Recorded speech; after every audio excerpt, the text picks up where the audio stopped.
ही हैं, गंभीर पुरुष वे ही हैं जो जगत में विपत्तियों को मुस्कुरा के देखते हैं।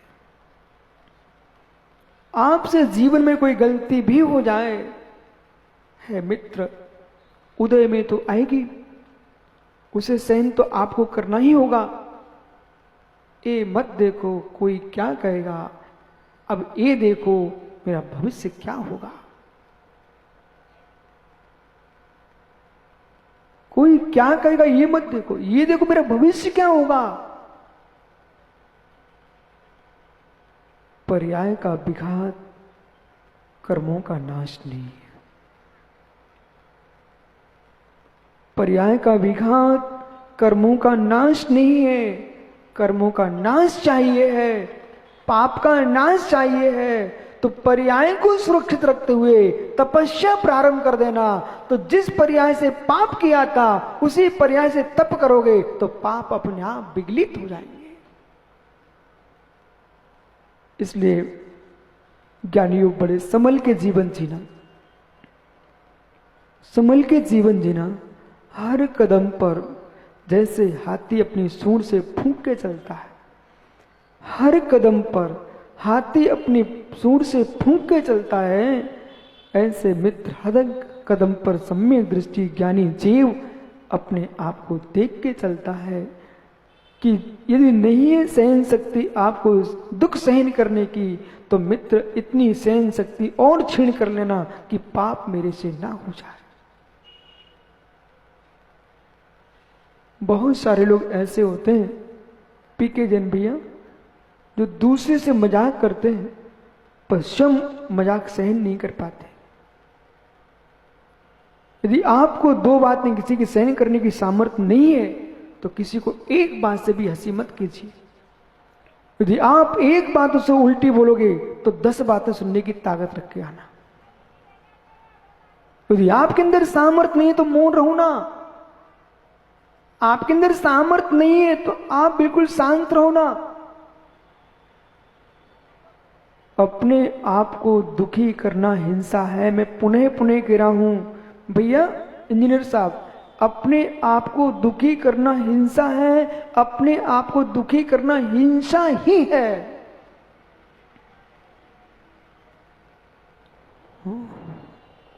अपने आप को दुखी करना हिंसा है। यदि ग्रस्त हैं तो भाई इतना लंबा व्यापार मत करना जितना लंबा तुम्हारा पुण्य ना हो। लंबा व्यापार किया और आपसे व्यापार नहीं संभला, पुण्य काम दे नहीं रहा था, घाटा लग गया, अब तुम 24 घंटे दुखी रहोगे, यानी पूरी पर्याय तुम्हारी संकट में गई। किसी पर तुम्हारा विश्वास नहीं है तो किसी को अपना काम मत देना। सुरेश का दिया भैया एक गहरी बात है, या तो काम आपने पवन को दिया, तेरा मित्र है, तो इतना सोच के देना कि ये जो करेगा सही करेगा, तो आप आनंद से जीवन जियोगे। वो आपने प्रथम दिन ही निर्णय कर लिया, क्या मालूम पवन धोखा देगा कि साथ देगा, ऐसा निर्णय आपने कर लिया है मित्र। जो आपके दोनों के बीच में आनंद की यात्रा चल रही थी वो तो नष्ट हो ही गई, पर तेरे घर की भी आनंद यात्रा नष्ट हो गई। विश्वास के अभाव में कोई भी कार्य करोगे वो संकट ही देगा। आस्था के अभाव में कोई भी निर्णय लोगे वो कष्ट ही देगी।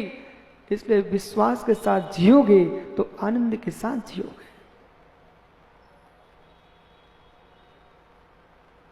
अभी अभी आप चिंतन करना प्रारंभ कर दो, गोइली पंडाल गिरने वाला है। वो गिरे ना गिरे, लेकिन आप यहां शांति से बैठ नहीं पाएंगे,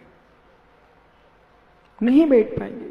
और तो बहुत दूर की बात छोड़िए, हे मित्र, जिस मां ने तुझे जन्म दिया है उस मां के बारे में तो ये कहीं विचार कर ले कि मां कहीं मुझे भोजन में जहर तो नहीं दे रही। भाई मां की रोटी तो नहीं खा पाएगा, मां की रोटी नहीं खा पाएगा, क्योंकि मां जहर नहीं दे रही थी पर तेरी आस्था में जहर मिल चुका अविश्वास का। ज्ञानियों, जितना इस जीव का विघात पुरिया के जहर ने नहीं किया, उतना जीव का विघात भ्रम के जहर ने किया है। किस जीव के प्रति भ्रम खड़ा हो जाए, बस अब वो परिवार नहीं चल सकता, उसका जीवन नहीं चल सकता है। इसलिए आचार्य भगवान यहां कह रहे हैं कि हे मित्रों, यदि तुझे आत्महित चाहिए है, आत्म कल्याण चाहिए है, तो अतीत को भूल जाइए, अतीत को भूल जाइए। स्मृतियां तुझे